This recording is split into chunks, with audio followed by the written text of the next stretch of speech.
Roger Ailes dead at 77 years old. So many stories. I could fill the whole day with Roger Ailes stories because he affected you in ways that you just don't even know. You know, in his life, he produced a Tony Award-winning show. He produced, or was responsible for giving birth to sitcoms and all things that you just don't know. He's 29 years old and he's producing the Mike Douglas show, the stuff that he taught Reagan, the stuff that he taught, unfortunately, Nixon. The things that he taught me are remarkable, just remarkable.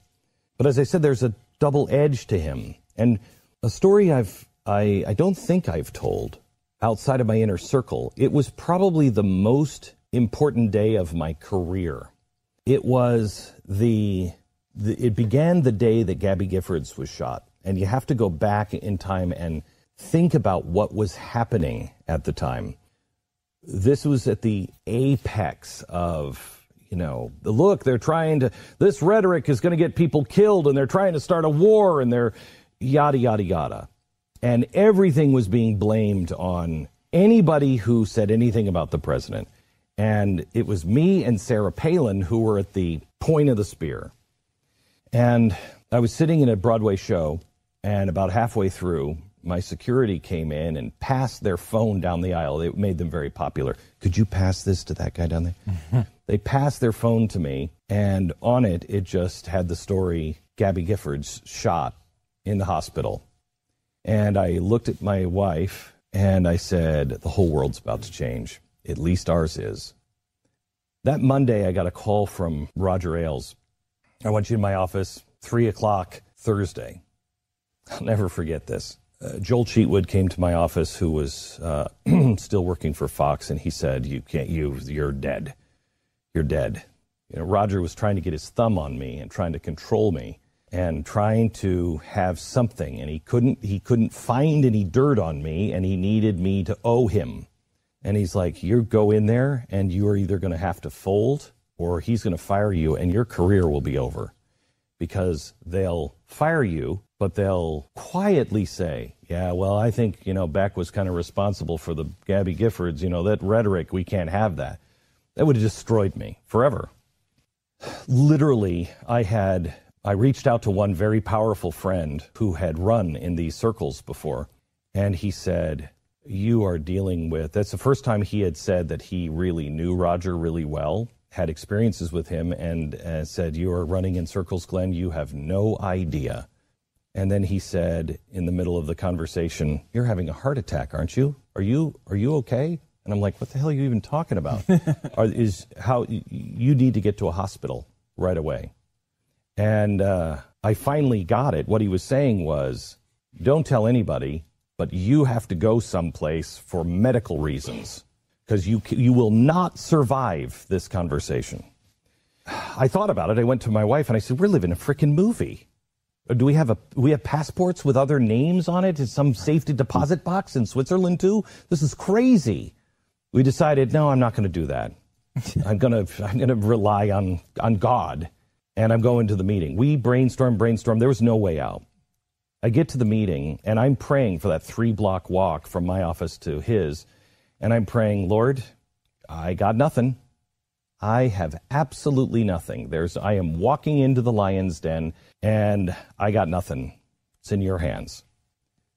I wait in his waiting room. I nervously am thumbing the newspaper of the day, which was all about Gabby Giffords. He calls me in. And usually he would say, young man, and he would hug me or he would give me a firm handshake. This time, Mr. Beck, and he shook my hand, and he sat behind his desk, and I sat down. And he said, as he leans back, we need to have a talk. Country's at a crossroads. And I said, you know what, Roger? Can I say something before we start? I had not planned this.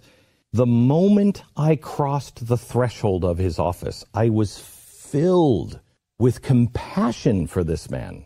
It was unbelievable. Almost made me cry. I saw him for this man who had done so much good in his life and yet had fallen into such darkness and was battling and was battling now at the end of his life, his own accomplishments. Who was he? How was he going to be remembered? What had he done? What was good? What was bad? And I was just filled with compassion. I couldn't believe it. And I sat down and I said, before you start, can I say something? He said, yes. And I said, as I walk into this office, I realize that in many ways, you helped provide my freedom. He said, what are you talking about?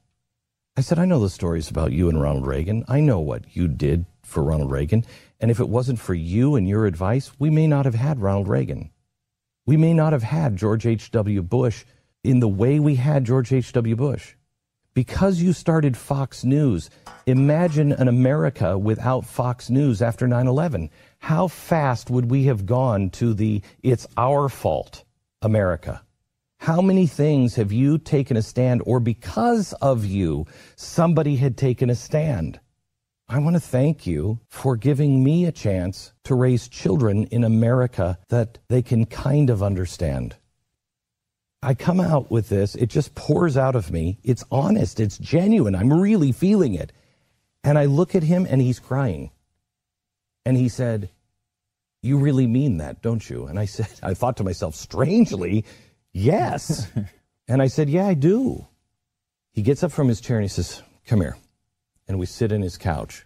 We talk about just the world and how crazy the world is. We talk for 45 minutes until he says, you got a show to do. Go downstairs. I leave his office. Before the door closes, he's back behind his desk, and I hear him say, get effing Palin on the phone. What happened?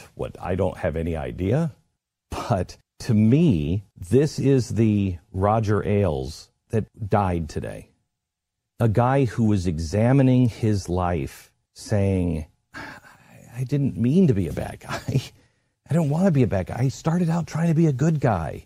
I wanted to do the right thing. And somehow or another got lost and tangled up in all kinds of stuff. I found him an inspiring guy in more than one way. Inspiring because the things that he knew, the things that he had done in his life. You know, I was at his house, and in his library, he had this amazing library with artifacts and things that were like that he collected, that not like I went to an auction and bought it. I was there.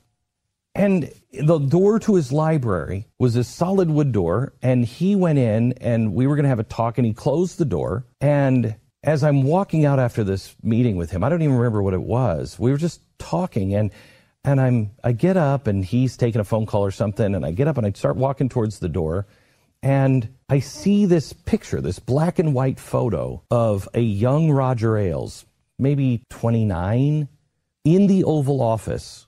There's a camera beside him, and he is pointing down to the left. And he hangs up the phone or whatever, and I said, now this is behind a door. The door is usually open. And I said, Roger, what is this picture? And he said, oh, that was the first split screen. And I said, what? And he said, somebody had to come up with a split screen. You know, we didn't always have split screen. And I'm like, don't talk down to me. And I said, what was it? And he said, we were in the Oval Office. It was Dick Nixon.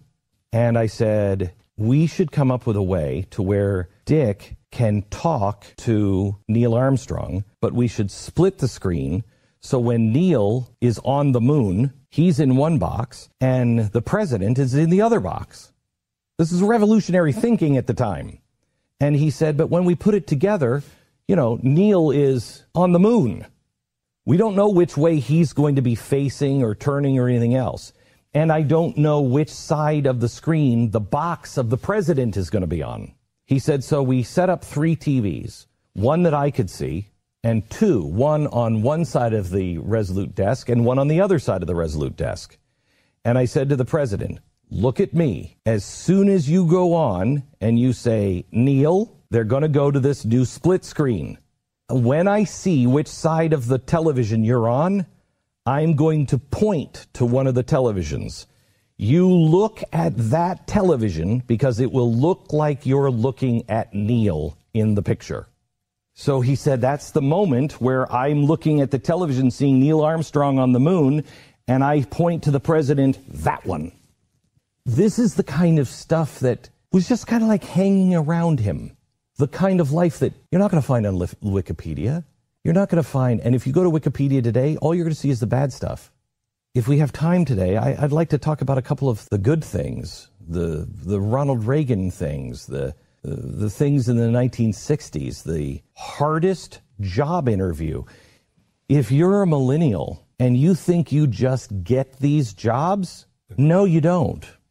Let me tell you about the hardest job interview I've ever had, and everyone I've ever told this story to, they all said, good Lord, that was the first 5 minutes? I'm like, uh-huh.